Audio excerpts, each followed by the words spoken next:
Doesn't the GM come up to me after the first game and go, "Hey kid, go home. You'll never wear this jersey. It was a disgrace having you here." Jeez, I'm a 15-year-old kid hearing that. that's So, harsh, man. oh yeah, I went home in tears, crying my eyes out because all I've ever wanted to do was play hockey. And as a kid, I practiced with the AAA guys as like a special event thing. So that same night, I'm crying my eyes out. My dad says, "All right, then let's quit hockey. Let's focus on school. Let's find something else." And it's the first time I ever swore to my dad, and the last time. And I turned around and said, "F no, we're doing this. Call the SBAR coach. I'm coming to camp tomorrow."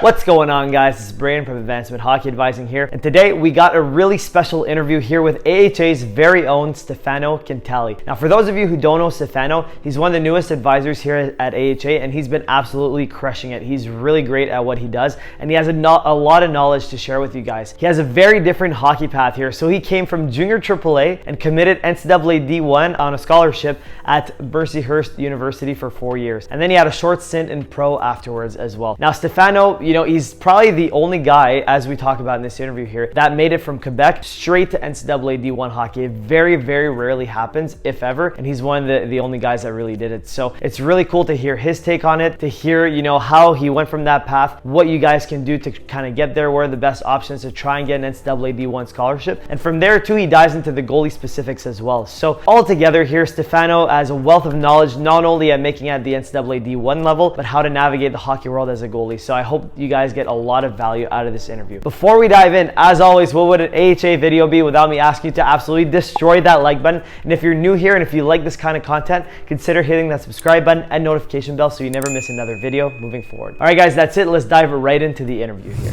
All right, Stefano, it's good to have you here. How are you doing today? Not too bad, not too bad. It's a great week for hockey. Yeah, for sure, man, for sure. So I guess we'll dive right into it here. Why don't you tell the viewers a little bit about yourself and your hockey background? Let's make a long story short because I can go on for days and days, but basically grew up and played in Montreal, Quebec my entire life. Didn't even get to leave for junior hockey, but I was always kind of a smaller goalie. So for you small goalies out there, I feel your pain. I never played at the highest level. I got cut every single year for crazy reasons, whether I was too short, too slow, too big, weight-wise, or I got cut for being an Italian. I got cut for being a full right goalie. And as you goalies know, we're special.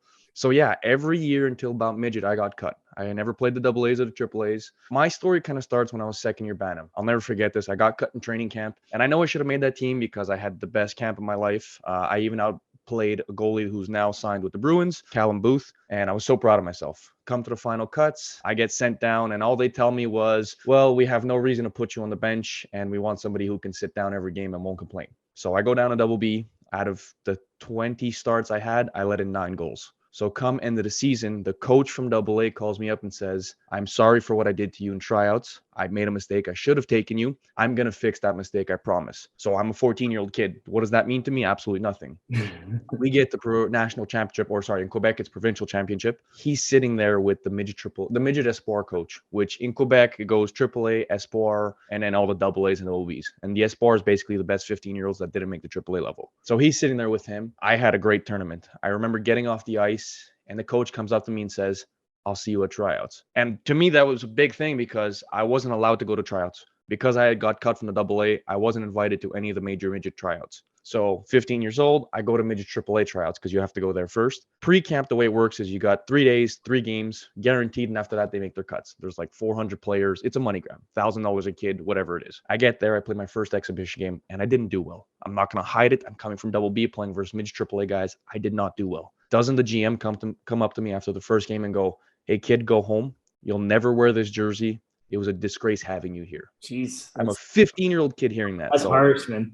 Oh yeah, I went home in tears, crying my eyes out because all I've ever wanted to do was play hockey. And as a kid, I practiced with the AAA guys as like a special event thing. So that same night, I'm crying my eyes out. My dad says, "All right, then let's quit hockey. Let's focus on school. Let's find something else." And it's the first time I ever swore to my dad, and the last time. And I turned around and said, "F no, we're doing this. Call the SBAR coach. I'm coming to camp tomorrow." Okay, get on the ice the next day. I did really, really well. Kind of had a chip on my shoulder for a reason. I'll never forget this man because he changed my life. The goalie coach, Stéphane Blanchette, who's my junior coach as well, changed my life because that first day he looked at me and he goes, "Where did you play last year?" I was like, "Bantam double B." And all he said to me is, "I hope you're ready to make a statement." And I had no idea what that meant. So we get to the next cut and he cuts all the AA guys, all of them. He doesn't keep a single one. So I ended up making the team because he took a chance on me, and everybody in the association voted against it. They didn't want me. Fast forward to Christmas time of that season, where I'm now the second best goalie in the league. I have 12 wins in a row, 4 shutouts. Midget AAA goalie gets called up to major juniors for the rest of the season, and now they need a replacement. So they call up 6 goalies. I'm one of the 6, and I end up making that team. I walked into the GM's office and I said, "Hey, buddy, you better give me my jersey." Not my best decision. Not my best decision. He was not happy about that. But played 2 years of midget AAA, or a year and a half, sorry. Got drafted junior majors by Shawinigan Cataracts, the 10th round. Went to tryouts at 16 years old. Did really, really well. But I got hurt the day before my exhibition game. Played my exhibition game, and then they told me, like, look, you did as well as a guy who's 6'4". We're gonna take the 6'4" guy. So got sent down.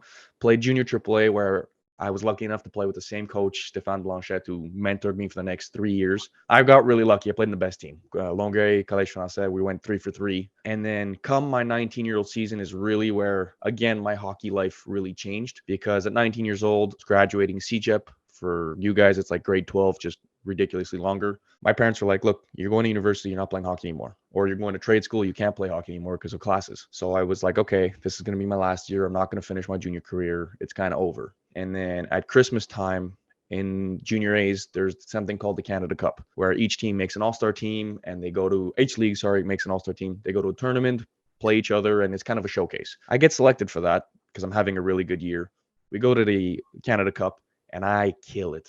I mean, I dominated, because Quebec is not known for defense, and whoever played there, and I did amazing. So I get off the ice, I come back to Quebec to my team, start practicing, and I get a call saying, hey, you're invited to Team Canada tryouts. What? Team Canada? Like, what's going on here? So I got invited to the World Junior A Challenge for Team Canada East. Absolutely could not stop a beach ball if my life depended on it. I'm a very nervous goalie. I got there and I was playing half a game every day, letting in 5 or 6 goals a game, horrible goals. So we get to the end of the tryouts. It's a week long. And then the coach says on a Friday, he goes, well, if you don't get a phone call by 6 a.m, it means come downstairs to the lobby. So obviously we're not going to bed. I'll never forget, the ceilings that have the little dots? I counted those dots. There's 18,672. I will never forget that number. I didn't know that. I spent the night counting those dots on my ceiling. 6 a.m, I don't get a call. Run down to the lobby. All our Team Canada jerseys are hung up with our name on the back. I dropped down in tears. And the head coach, Jason Clark, scariest coach I ever played for, by the way, comes up to me and goes, you're lucky Stéphane fought for you. And once again, Stéphane Blanchette saved me and gave me a chance that I didn't deserve at that point. We go to Team Canada, and I'm supposed to be back up to a 16-year-old, Hunter Jones, who's now with the Minnesota Wild. 6'5", did amazing in tryouts. I'm just happy to put on a jersey. I don't care. I'm wearing a Team Canada jersey. I'll sit on the bench gladly with a smile. Yeah. We play an exhibition game versus Russia, and he doesn't do well. So the coach looks at me and goes, well, you got the first start of the tournament. And I stood on my head. Absolutely stood on my head all tournament. We were ranked to finish 5th because Team Canada West is better. And we ended up going to the finals. I lost to Caden Primo in the finals. USA just that much stronger than us. Come back home, still considering hockey's over. And now I get 5 calls from junior majors saying, hey, we want you to come play this year, next year. And then 5 NCAA teams. And I was like, I don't know anything about NCAA. What can you tell me? So they're like, yeah, look, it's school. I go watch videos, everything, college hockey, and it's best thing I've ever seen. Right away, I go on the college portal, do my background check and everything. You're suspended. You cannot play NCAA hockey. That's great to know. So 4 schools back out. And Mercier's is the only one that said, look, if you're willing to fight your case, we'll sign you and commit you full scholarship. No problem. And we'll take a chance on you. So immediately I signed with them. I battled NCAA for a little more than a year and ended up getting my suspension down to a year. Whole back and forth, hired a lawyer and everything. So my freshman year of college, I could not play. It was the longest season of my life. No practicing with the team, no traveling with the team, no training with them. I was lucky to live with my teammates. Sophomore year played. I had an average season, 908 save percent average. Mercier's doesn't have the strongest Division I team, but we're a hardworking team. We have guys that go pro every year anyways. So I was with a couple other goalies. One of them was drafted. We ended up splitting. So I was kind of proud of myself that I kind of beat out a 6'4" draft pick. 3rd year of college hockey, junior year, my now wife and I were kind of dealing with some stuff. She had some medical issues, and I let that affect me on the ice because I put her as a priority. And to this day, I don't regret it. So my hockey went downhill, and I didn't have a very good year. Not at all. Come Christmas time, first practice after Christmas, I do a lateral movement. I stop. My leg bent sideways rather than forward, and I broke my knee. Go to the doctor and he goes, "You're never going to play hockey again." That's great to hear. Thank you very much. I'm going to play hockey anyways. So now it's summertime. I've just started walking July 25th. I get a call from a team in Belgium. "You still want to play hockey?" I was like, "Absolutely. I'm ready to go." I haven't put on skates in 6 months now. Yeah. And I was like, "When do you need me there?" They said August 1st. Started walking July 25th, looked at my parents and said, "I'm packing my bags. Let's go." And my mom was like, "You're a psychopath. Like, you haven't put on skates."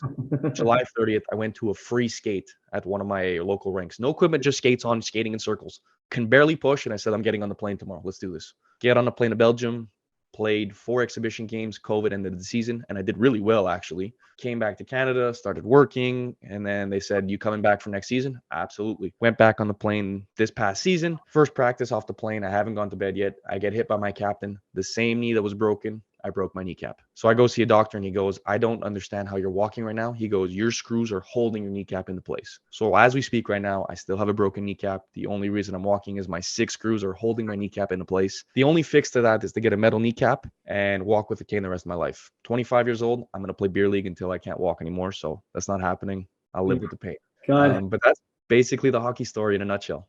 crazy stories. There's so many things to unpack there. I guess the first thing I want to start with is you're a smaller goalie and you got cut a lot because of it. I can relate because I was a smaller player. Wasn't a goalie, but I was back on D when I was younger. And I got cut a lot too because of that. So I can relate to the pain and what it takes to kind of push past that and keep going. You know, it's so easy to quit in those moments, and to be able to keep going is very important. The second thing I want to touch on too is that you played junior AAA in Quebec and went NCAA D1, which is honestly unheard of. And I think you told me you're the only guy who's done that either in recent years or ever, honestly. And it wouldn't surprise me. So that's kind of crazy. So I want to touch on that. So I guess we can start with the first piece. Like, how did you go from getting cut, and what made you like keep going and kind of battle through every single day? Honestly, I think ever since I could walk, my parents put me on skates for 3 years old, and I cried the first time I played, got off the ice. My mom says, "Okay, we won't put you in hockey." And I said, "No, I want to be a hockey player." They kind of knew I was a psychopath at that point, crying the whole time saying I want to play hockey though. I always wanted to be a hockey player, a goalie. That was in me.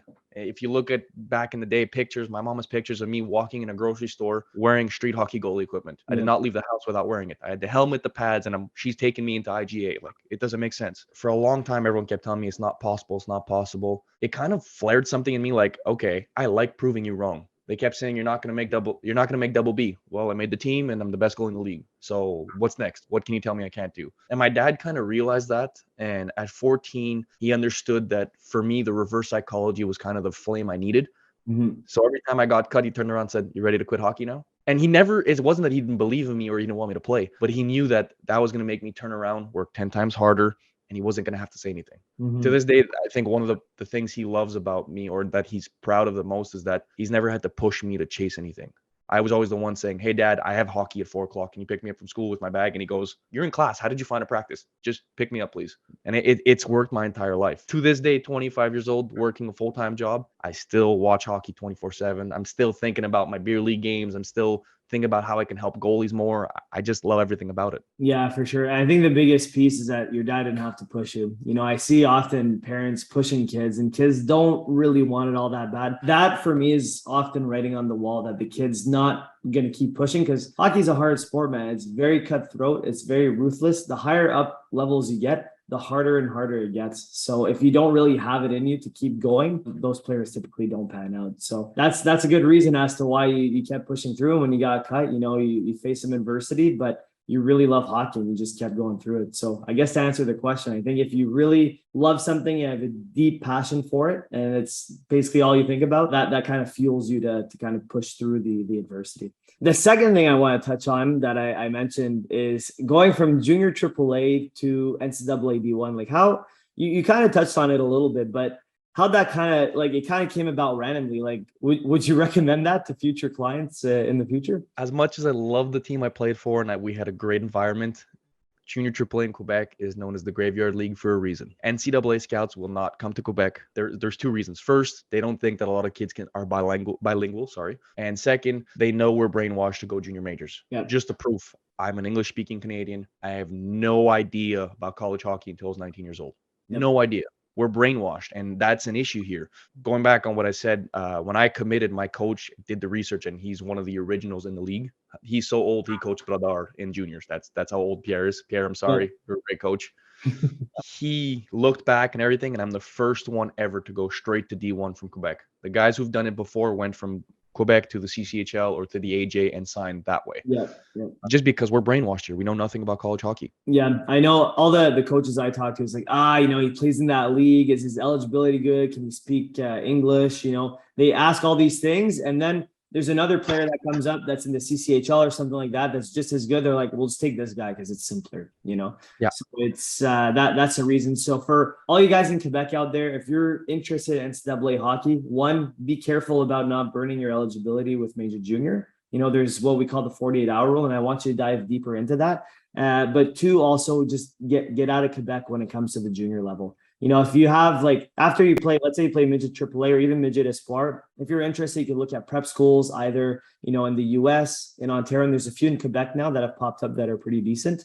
So you can look at those options and look at junior leagues that are outside of Quebec. Like CCHL is a good one. There's a couple in Ontario. There's some good ones in the States that you can look at. We obviously made a video ranking all the different junior leagues for NCAA, so you can look at that if you click the link up in up here. But overall, it's just getting out of Quebec's typically the key, right? So absolutely. And the thing I recommend, for example, I'll take Longueuil. They're a great organization. They're not there to hurt their players. Yes, they want to win every year. Yeah. But if you go up to coach and be like, look, I'm 17 years old, coach. It's my first junior year. I can't leave Quebec for Hockey Canada rules. Can I leave next year? Can you commit me for a 1 year because I want to go to the States? They will. Longueuil has done it with a few of their players. They've come in, get their feet wet in junior hockey. They've had really good seasons. And the coach says, okay, where do you want to go? I will trade you there. I don't want to release you because I want to get something for you if you're putting up 2 points a game. Yep. But they'll trade you to the CCHL, OJHL, even to the States sometime. They'll help you with that. Because I understand it's not always easy. There's a couple good programs that Longueuil is one of them. I know the GM really well in Gatineau also is really good. Doesn't tie the players up. He understands the whole NCAA thing. If players just want to get their feet wet, get a good season, they'll trade them out and it'll be fine. So if that's the case, if you go to a good program, they can understand. But again, it's still, it's in its infancy for Quebec programs. Some of them don't understand as well. So you got to be careful with it. So what I kind of wanted to touch on is, you went to Major Junior Camp. You didn't know at the time you want to do NCAA, and 2 years down the road, you find out you're ineligible. What do players need to know not to lose their eligibility for NCAA? The easy answer, just don't go. Getting drafted is a great experience. If you can, I absolutely recommend it. Go to camp. Yes. So there's many rules. There's the 48-hour rule, which means that from the minute you get there, parking your car to the minute you leave, you have 48 hours. So if you get there at 1 a.m. on a Saturday, Monday, 1 a.m, you better be on your way home. That's the actual technical definition. There's ways around it. You can stay there longer, but you and your parents have to pay everything. The hotel, the ice time, they lend you gear, anything like that, and you need receipts of it. Yeah, that's super important. That's super important. You need receipts of everything. So I'll take myself, for example. I went to Shawinigan camp at 17. At 18, I showed up. I got in the parking lot, and they called me and said, you're traded to Blainville. Go back home. Okay, perfect. Went back home, went to Blainville camp, did really well, but I got outperformed by a 16-year-old. And again, I played an exhibition game. My third year at 19, I had signed with Sherbrooke as a sub, just to be a replacement. I didn't want to play for them. But every time when I went to the Eligibility Center, they said, do you have receipts for everything? Do you have receipts for the t-shirt they gave you at tryouts? Did I pay for that? So lucky enough, the teams helped me and they gave me receipts for certain things. However, they're very stingy about it. Very, very stingy. So 48 hours means 48 hours. Go home. Don't play an exhibition game. Now, I know nowadays in the junior majors, they call it rookie camp. Those games are allowed if they're within the first 48 hours. You should be okay to play those games because there's no veterans on the ice. Yeah. The minute there is somebody who has played one season game on that ice, do not step on the ice because he's considered a veteran. It's considered a professional hockey player, and you're no longer an amateur because you're playing with him. Yeah. So don't do that. If there's any type of exhibition game, don't get on the ice. Free equipment, give it back. I know we love getting free equipment. Helmets, gloves, t-shirts, give it back. Those are the technical rules. I later found out that there is other ways around it and hiring a lawyer and this and that and talking to other people who have been through it in the past. There's very difficult and complicated steps around it. Just don't do it. Yeah. Go to camp for 48 hours. First 2 practices, go home. You'll get your experience. You'll realize what environment you're in. And for some people, that might be a good environment, but for most, it's not because you're not ready at 17 years old. For sure. Yeah. And for some guys, some of them, if you're a phenom at 16 or 17 and you think, you get a really good U Sports full ride package with it that's offered to you, and you can go dominate at the major junior level, potentially make the NHL or really high pro one day, then it makes sense, to go in that avenue. But if you're a guy that's just trying to squeak in the lineup at 6 or 17 or 18, there's not much point if you have NCAA D1 schools that are interested in you. So to make your life simple, if you get drafted, if you have interest, you can go to camp. It's a great experience, but the 48 hours, just get out of there. It gets really technical after, and you don't want to, give yourself like super difficult problems down the road. So just make your life simple. Take Stefano's advice and just get out of there after 48 hours, pretty much. All right. So kind of transitioning now into what you're doing now, and you've joined AHA as an advisor. So why don't you tell the audience a little bit about why you joined AHA and what your goals here are as an advisor moving forward? I joined advising because I had a bad experience when I was a kid.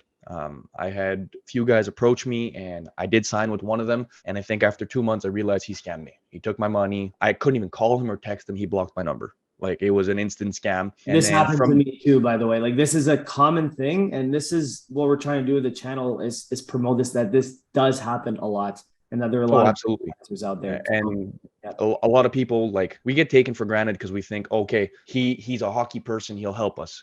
Do your research. If you type in his name and you get bad reviews, don't do it. And I made that mistake, and I lost a few $1,000s. Moving forward, I did everything myself, emailing coaches, filming, breaking down things. And I realized how difficult it was. It took away my focus from playing, being a student, and training and enjoying life at the same time, because I was still a kid. I was 15 years old. I wanted to get advising because I want to be able to help kids out. I went through the bad experiences. If I can help you avoid those mistakes and help guide you into playing hockey as long as possible, that's what I want to do. I love this game. I love what it did to me as a hockey player and as a person. It gave me friends that are now family to me. It gave me my wonderful wife, incredible memories, teammates all over the world. So if I can help other people do that, by all means, it'll make me happy as a person. Yeah, for sure. That's why I started too. I had a couple bad experiences actually with advisors. I knew nothing coming in. I learned as I went.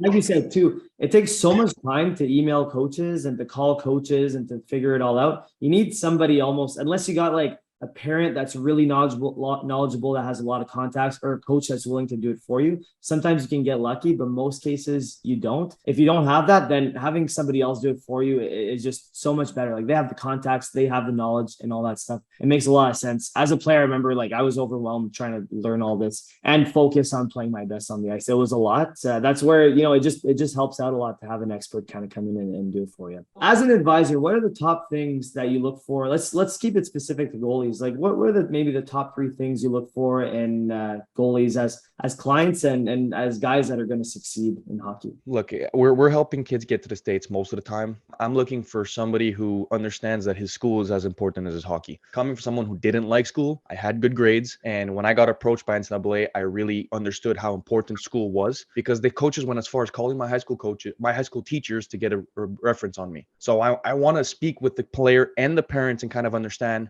okay, school's important to them. They're not doing this because he's going to be an NHL player. Very few make it, unfortunately, but we can play as long as we can.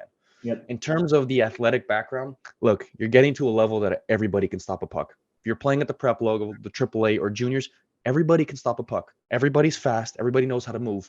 Some guys are 6'7", some guys are 5'11". The thing that'll stand out to me is when I watch you play, are you a fighter? The reason I played as long as I did is because I was a fighter. No matter if you were 6'7", 200 pounds, or 6'7", the fastest goalie in the world, drafted in the NHL, you were not going to beat me in that net. I was going to stop more pucks than you, and I was going to fight until the puck was frozen and my team was fine. I want to see that, because a coach who doesn't know much about goalies, that's all he's looking for is, can he stop the puck? Because I can teach you to stop a puck. Anybody can.